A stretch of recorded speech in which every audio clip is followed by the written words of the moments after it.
Hey guys, welcome back to my channel. I'm Kodiak and this is Dipper. Hello. Some of you might remember him from the last few weeks on trail.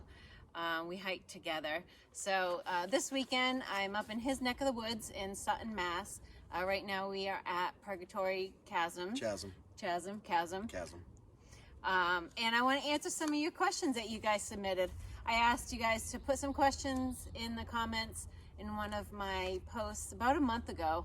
I have been sick for a couple of weeks, and I apologize because this is later than I had wanted to get back to you guys, but I put a bunch of questions on paper here, and I thought it would be fun for Dipper and myself to answer your questions and get different opinions and see where it goes. You ready? Sounds good to me. Do you miss trail? Yes. Every day. Every day. Every single day. Me too. Me too. All right. So Danny asks, anything you would have done differently? Gear, food, or planning? For me, I changed my tent halfway through. I started out using a Pro Trail tarp tent, one person and single wall. And I didn't realize how much it would sag on the sides, and I was really uncomfortable. I had used it for multiple trips prior to hiking the AT, but it was only like a week or 10 days or so, and we chose our week, so it didn't matter. You know, we had good weather, so I very rarely used it in the rain, but definitely on the trail you can't be a fair weather hiker. And you hike in the rain and camp in the rain. So when I wasn't in a shelter during the rain, I was in that, and I really wasn't happy. So if I could change anything, it would probably be a freestanding tent and a two-person tent. I like that. I had the room and it was nice. I don't know. What about you? I would actually change nothing. Yes, there was some parts of the trail that were inconvenient or uncomfortable, but I believe that if I had changed anything, I wouldn't have gotten every experience that I got while on trail, while dealing with that stuff, which is part of the adventure anyway. It is, yeah. So I would have changed nothing. I would go back, and if I could tell my former self what, anything different to do, I would tell him nothing at all. Just to go out and have a good time the way that you intended. Yeah. Did you carry a Leatherman? I did not carry a Leatherman, no. I didn't either. It killed me to not carry it, because I've carried one almost my whole life. But yeah, I thought about carrying one. I know my dad offered, for me to, take one. I took a knife, and you had a sewing kit, right? I did. I had a pocket knife and a sewing kit. Yeah. I carried a sewing needle, and I wrapped a bunch of dental floss around it, and I stuck it in a small straw, and I burned the ends so that way it stayed secure. And I did use it a couple times, and all I did was snip the end, and then I burned it after. I put everything back in, and then I just tossed it back in my pack. But I did sew a few things. Obviously I sewed Cody's buff. I trimmed it into his shirt, and then I sewed the bungee cord on the back. And I tried to fix the back of my pack, the mesh. I know I showed you in my previous video. Didn't do the best sewing job, but I do have to make some repairs before I go on my next hike. But there was another question. How many pairs of shoes did I go through? I went through 4 pairs of shoes. I listened to all the hype about Pennsylvania and the rocks, and I was really nervous about my shoes just getting destroyed.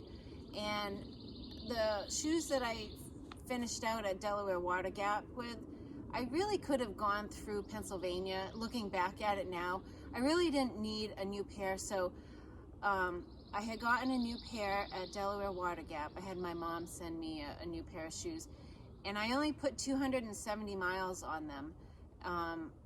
I am going to take them on my next hike, which is the Foothills Trail.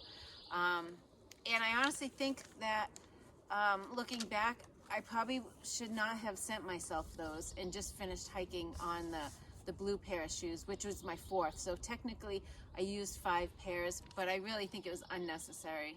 I could even hike with the blue shoes still, some more if I did, you know, weekend trips and things like that. So really, I'd say I went through 4 pairs. I can only say that I went through 2 true pairs that I burnt out.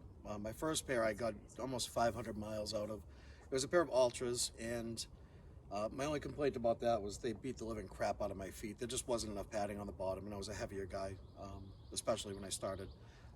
But I'm fortunate enough that I have probably a very common size men's shoe, a 9.5. And I found a lot of different shoes that were in great condition in hiker boxes. So not being a hiker before trail, I tried a lot of different brands of shoes that I found in hiker boxes, which in turn carried me a couple hundred miles here or there each, that I would leave in another hiker box to try a new set, primarily to figure out what shoes I liked best, not being a hiker before this. But only 2 pairs did I completely tear down from brand new to unusable. And what brand shoes did you wear? So I tried Hoka's, I started with Ultras, Tiva hiking sandals, and a couple that I don't even remember the names of. Like right before Pennsylvania, I found some like mountaineering rock shoes, super uncomfortable and stiff and thick to wear, you know, during normal hiking, but they worked out pretty good on some of the rocks. I wouldn't recommend them, you know, for general hiking. It was good for a couple days here or there, but then wearing them in between on normal terrain, it just didn't. They weren't comfortable at all. Yeah. So. And I stayed with my Hokas. I tried a few different pairs. I tried the Speed Goats. I didn't care for them, but my trail runners, I really like them, and I'm going to continue wearing them. I had worn Oboe's women's mid boot before, and I just did not want a boot. I didn't want to be stuffed into a boot like that. I wanted more flexibility, and I was happy with the Hoka trail runners. I mean, yeah, trail runners, or trail code, they're called, I think. But my second pair lasted just over 500 miles. So I was happy with that. But then the ones in Maine, they lasted, I think, maybe 200 miles because they rotted out from the wetness in Maine and stuff like that. It was awful. Same brand, but just different circumstances and different terrain. So it's just it's not always the shoe that doesn't last. It's what you put it through. Absolutely. And, you know. I finished the entire second leg of my trail in hiking sandals, and I found that to be more comfortable than any shoe that I wore. Yeah. They looked comfortable. I don't know that I would. They're not for everybody. Trust them. Yeah. And you wouldn't have guessed that they would have been good for me, but I guess it just goes to show that, you know, nobody's going to have the right answers. You can watch as many videos as you want to try to find what the best hiking footwear is, and really it all depends. Terrain, weather, and your feet. Yep. So don't be afraid to try everything. And definitely don't be afraid to try shoes that you find in hiker boxes. You know, maybe spray them out, you know, clean them a little bit, but they're there for a reason. And if you need them, go for it. Yeah. What do you think the best part or the best and worst about the trail? The absolute best, I think, was the people I met. I mean, it's a tough question because the experiences, the views, you know, the challenge, you know, and the feeling of accomplishment, absolutely they're all up there for what I would consider the best part of the trail. But I think in the end, which surprises me because I didn't consider this in the beginning, was the people that I met. Oh my gosh, I met so many people, so many wonderful people. And wonderful people. And different, very, very different. Ones that you wouldn't cross path in your normal life, you know, and maybe not have the opportunity to talk to them. But in these circumstances, you know, everyone's on an even playing field, and it was, the people. You said it. I don't think I'd add anything to it. And the worst? Well, we all know what that's going to be. Lack of blazes. Lack of blazes and signing. That was like my pet peeve of the trail. Signage. Excuse me, signage. And we all know what state that would be. New York. What was your favorite state? Do I get to finish that question? Oh, yes. So sorry. So the absolute worst for me was getting close to the end. The worst part of trail was the realization that the end was coming and that it was going to be over. And it was almost a daunting task to not think of that and to be able to just continue to enjoy it without it looming over you that it's going to come to an end and it's going to be done. And the closer I got to that, I found it more difficult to not think of it. Yeah, I know. Other than that, I mean, even the bad stuff about the trail was still great. It's true. Yeah, I know. I didn't like the last, I guess I'd say, 100 Running out of pipe miles. tobacco, maybe? I think the last 100 miles when it and my after my last mile marker, the 100-mile markers that I was counting down as like a no-bo, when I hit that last one, it's like, gosh, there's no more. You know, now it's just Harper's Ferry and my lamppost. But Cameraman did a bang-up job, by the way. yeah. Just saying. All right. What would you say was the nastiest part of the trail? Another question. So this is a tough one too, because for it to be nasty, I mean, you would think that it would have to be like maybe an entirely crap day from beginning to end. And I don't think on trail I had any one day that was crappy from beginning to end. Nastiest experience while on trail for me was probably Grayson Highlands, and that's for a couple reasons. One, didn't get to see any ponies at all. It rained, and it rained severe, and it was windy the whole time. So once you mix the home of ponies and where ponies crap profusely everywhere, and then mix that with nonstop rain and rivers of poop water, I would say that that would be the nastiest. Knowing that you're walking through, and especially if you're in sandals, almost slipped there. If you're in sandals, it's it's not a good feeling. You don't feel clean, and I would say that that was the nastiest for me. Did you trip and fall? No, and if I did, I wouldn't tell you. Mine, I think, also has to do with the weather. I was going through the Roan Highlands and didn't intend for it to be like a 17-mile day, I think is what it ended up being. And it was just pouring rain. I lost the trail. I ended up hiking a mile off and then summiting a mountain. And when I got to the top, I was not on the trail. I couldn't find a white blaze. Then I backtracked, tried to cut through. Oh, well, it's raining. It's a river. And my hands are so cold, I couldn't function. I had to stop in a shelter and heat up some tea and then just try to get warm. And it was tough. But I ended up just trudging through the rain. And that was... I wish I had seen the beautiful views. Everyone raved about Roan Highlands, and I saw absolutely nothing. I was joking, saying I'm going to have to watch other people's YouTube videos to see what it looked like. That's how I felt with the Highland Gracelands. Yeah. I would say on the flip side to that about being nasty was there was some severe humidity and heat, which is kind of the polar opposite of what I dealt with.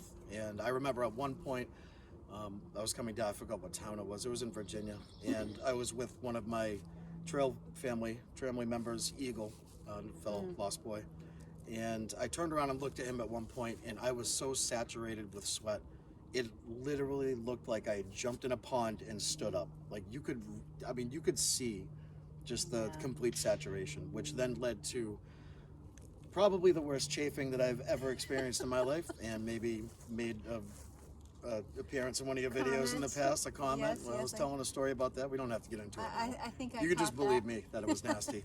But yeah, I would say those two maybe would be the... And also, I just thought about this while you were talking, the smoke from the wildfires in Canada. That really got me just before I ended up into Glasgow. I had a really sore throat and congestion. I thought I was getting sick, but then I spent 2 days in the air conditioning and actually felt better. It helped clear my sinuses and stuff, but that was pretty gross, and that robbed us of some nice views. But yeah, I'd say that was the worst part for me, the nastiest part. Becky has a few questions. Becky wants to talk about pooping in the woods.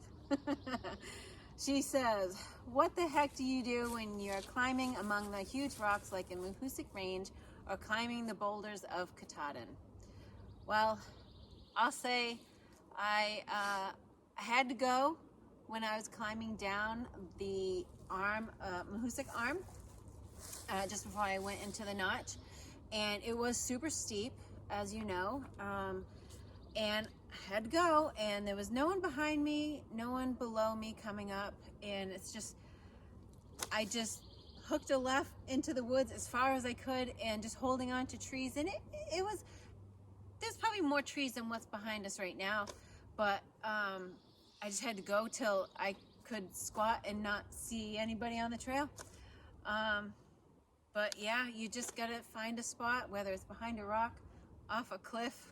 When you have to go, you'll go. You'll find a place, and the only common theme is to just do it when nobody's looking. Yep.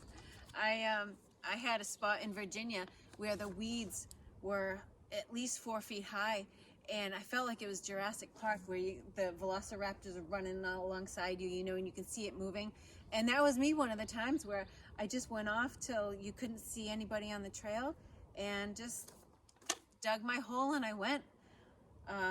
Although I will say a funny one, I don't think I've mentioned it to you, but I believe I was in Virginia, maybe North Carolina, and I had to go really bad.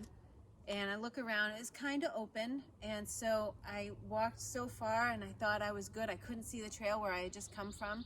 Dug my hole, did my business, and I just finished, buttoned up, threw my pack back on, and a hiker walked like 25 feet in front of me. I didn't realize the trail zigzagged, and so I was far enough away from the trail behind me where I had left, but thank God no one had come up on me. But yeah, from that point on, I always looked at the Far Out app to see where the trail went, because I could have, someone could have walked up on me. I have a very similar story, and we had maybe drank a little too much at the station, and the next day I woke up and had to relieve myself numerous times, and it was almost a mad dash at one point, and I just tried to get as far away from where we were camping as possible, didn't look at Far Out, anything else, and I did what I had to do, and I stood up and turned around, and I was literally like 10 feet away from a white blaze, and I was like, thank God. Thank God it's so early in the morning, and nobody came up. But that was my last time not checking Far Out to see where the trail went before I found a place to do my thing. Thank goodness no one came upon me, but yeah, after that I realized I need to check the trail. Did you catch anybody else pooping on trail? I did not. I did once, and I played it off like I didn't see anything. Good. I didn't want to embarrass anybody. It happens. Yep. And I just whistled my way like I didn't even know that they existed. Yeah, that's funny. There's a certain etiquette to it, I guess. Yeah. Usually sometimes people will put their poles right on the edge of the trail, or they'll leave their pack, and you just know someone's off doing what they need to do, and then you're not searching, and you're not looking for, you know, or yelling the person's name if you recognize the pack or anything like that. It's life. It happens. Yep. Thankfully I didn't have to go while climbing Katahdin. I was racing against the storm that was behind me, so... Once you get above tree line there, you're not going to have any personal space at all for a while. Once you reach that tabletop area, and actually come out of the trees above tree line, the rocks were a lot smaller, and I don't know where I would have gone if I had to go. No. I mean, I did pee quickly in, like, heading up. Cut a hole in a chair and just pretending taking a break. I don't know. Do what you got to do. Just between some rocks really quick. People will understand. Yeah. But no, thankfully, it was not worse. So I was happy about that. Let's see. What was the longest you went between town stops or hostels other than 100 Mile Wilderness? Becky wants to know. For me, it was in the Smokies when I hiked with my sister, Bubblegum. We met, she flew in and met me at the NOC, and I had hiked past there to Stokoa Gap. So we hiked from there up into the Smokies to, was it Gatlinburg? Was the town in the middle? Yes. Yeah, so we had done... Myrtle Beach of the woods. We had hiked about 5 days. I think that was my longest stretch between towns or hostel stays. And then after that, we left there, and it might have been another 5 days to, we went to the Discerning Hiker, spent one night, hiker hostel. We spent one night there, and then her and I went over to Standing Bear Hostel. Stayed one night there, and then I started back on trail. How about for you? For me, I don't remember where it was, but it was a common theme to talk about in our trail family that we had gone 7 days without showering or resupplying, and I don't remember where that was. I believe it was in Virginia at some point. I don't remember where, but it was 7 days. Yeah. We did a whole lot of 5-day stretches without,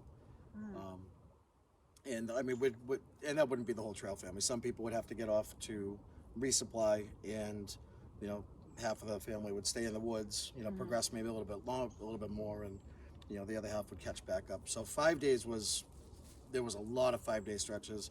There was one 7-day that I can remember that we would talk about. I just don't remember where it was. That's Other than the 100-mile wilderness. Yeah, yeah. You had a big trail family. Yeah, yeah. How many? 11 solid, 1,500 miles together. But we had anywhere from, you know, 13 to like, I think 18 at one point. 18? Of people that, you know, just hanging out for a couple of days, that would run into them here or there. Wow. But yeah, we amassed a pretty good following. Great. Some of the best people I've ever met in my life. And I'd Yeah. do anything for them even still. And you still talk to them? Just about every day. Yeah. Yeah, that's awesome. That's awesome. All right, let's see. Were there any gear items you wish you would have taken or that you bought along the way that you absolutely loved? So I don't. I pretty much ended with almost everything I started with. I got rid of a lot of first aid stuff that I didn't need. That, Yeah. you know, I guess you pack your fears, and you know, I carried a lot of that. I would say that one thing after meeting Kodiak that I would bring out on trail again, if I was going to do a long trail like that, would be the transfer valve for the butane fuel tanks. canisters. Yeah. Yep. I would absolutely log that in as something that I would 100% bring with me, and you know, I thank you for showing me that. Yeah, that was really cool. I didn't know about that right away. I think the first place I learned of that was at Uncle Johnny's hostel in Irwin, Tennessee. And I thought about it, researched it a little bit, but I didn't purchase one, and I had my mom send it in one of my resupply boxes, but I didn't purchase that or receive it on trail until I think like Maine.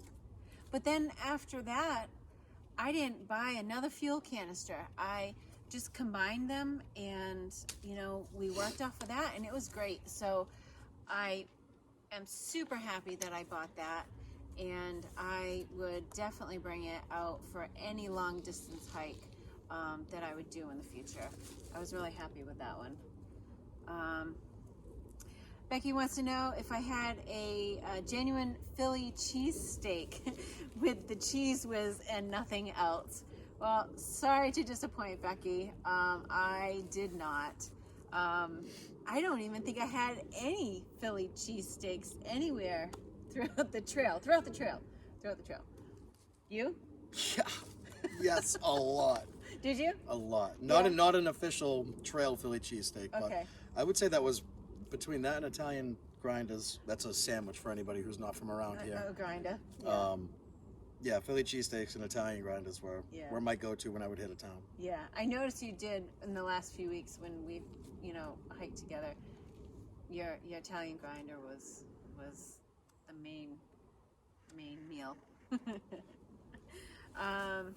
Is it true the trail is a big party and it's loud? I'd say no. I would say overall no. I can see how some people would say that, but I think it's pockets. I think when you are hiking in the bubble, there's a lot of people around. Certain times the shelters could be full, and it may be loud, but there is always opportunity for you to remove yourself from that, whether it's just in conversation or where you put your tent for the night. I think you can choose to be in those settings, but there's definitely ways to avoid them. I would agree 100%. Yeah. With our trail family being as big as it was kind of a party anytime we wanted it to be. But we were always respectful too. And if there was other people around, we would absolutely tone it down and, you know, take other people into consideration. But, you know, there was even some of us in the trail family where we would kind of go off on our own for a day or two here or there before meeting back up with the trail family, just for some more peace and quiet. Yeah. So I guess it's anything that you want to make it. If you wanted to find a party on trail, You absolutely could. And if you wanted peace and quiet, there was never a problem avoiding crowds or Yeah. party some people. Yep. I agree. So, having hiked in so many states, would you ever consider moving to one or making one a frequent vacation spot? Yes, absolutely. The nicest collective people that I found off of trail was Pennsylvania. The people in Pennsylvania off trail were just collectively nicer than anywhere else. It's a beautiful, beautiful state. I'd say it's kind of like here in Massachusetts with less snow. Although they did get more snow than us recently. They did. And so it's comparable we to did here. not. But the people are way, way nicer than they are here. I can tell you that. Yeah. But yeah, collectively, you might be right on that collectively. one. I'd have to agree with you. I really enjoyed Pennsylvania. My most favorite state hiking through for me was Maine. It's so rugged. It's so beautiful. And previously, before trail, I was looking at property in Maine before I even thought about hiking, or committing to hiking the trail. So I could definitely see myself living in Maine. And it's funny, I think my second choice would be Pennsylvania. And I don't know if it was the time of year that I hiked through where I flip-flopped and went south through it, but I enjoyed Pennsylvania a lot, and I think it gets a bad rap. We even saw a lot of hunters Yeah. during hunting season, real close and kind of on trail, and Yeah. everybody was respectful. There was never any problems. I mean, Yep. just people-wise. But I will agree with you that Maine was the most beautiful state, Yeah, it's in my funny. opinion, that I hiked through. We have the same choices. I don't know if I would have felt the same if I had hiked north or continued through Nobo, because Pennsylvania, I would have been through there in the heat, like in July and August, and I would have probably been miserable with the heat, the sweating, and the rocks, and occasional snake and stuff like that. But Well, I did it twice, and I can say that I enjoyed it thoroughly both times, northbound did? and southbound. yeah, that was the And only not thing. one more than the other either. Yeah, there was some buggy areas that we went through, but Yeah, there were quick little spurts Yeah. of mosquito patches. yeah. But, I mean, you're up so high on the ridge that it wasn't really a problem, even in the humid weather going Really? north. Yeah, that was the only thing I could think of that I didn't experience that maybe someone might choose to say they hated Pennsylvania. So that's your opinion of never doing it. Like, just Never doing well, it. you didn't do it north, so No, but I you have didn't. an opinion. No, but I'm kidding. I'm I'm guessing. kidding. I'm guessing. Well, But you just said it, so I have to take yours. All right, let's see. Who else? I had a bunch of questions. Thank you for submitting all these questions. It's really fun. Rachel asked, how were you able to take time off for the hike? So for me, I resigned. I wanted a change, and I had saved up money, and it was scary to just quit my job. I did talk with my HR, and they wouldn't give me like a leave of absence or a hiatus or anything, and so what I had to do is I needed to resign. But we went through a contract that I would be rehired as long as I returned by a certain date. And if you've seen any of my previous videos, I was supposed to return November 6th. We finished November 3rd, and there was no way I was going to go back to work so quickly. I wanted at least a few weeks, and little did I know that that wasn't going to be enough. And I didn't return to work until January 22nd. And it was the best choice for me, and I was really super happy. And everything happens for a reason. And I'm in a different position, but a better position. And it's better for me and how I came off the trail and my way of thinking. And I wouldn't want to go back to my other position. I'm just in a different department, same company and everything like that. So I'm happy that I resigned. And I know not every person is able to go back to their job, but thankfully I was grateful for that. How about you? I say quit everything, sell everything, go out, have the adventure, and continue the adventure once you've done the trail with whatever your new career opportunities will be. If you're good at what you did and you were good at your job where you were, there's no way that they wouldn't take you back. And if they didn't, it's a new adventure. You could find something else to do, something similar, maybe even something more that you would want to do that you didn't think of while you're sitting in your miserable job right now, wondering if you should hike the Appalachian Trail. Yeah.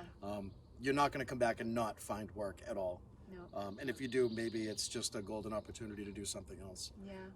When one door closes, another one opens. That's right. Yeah.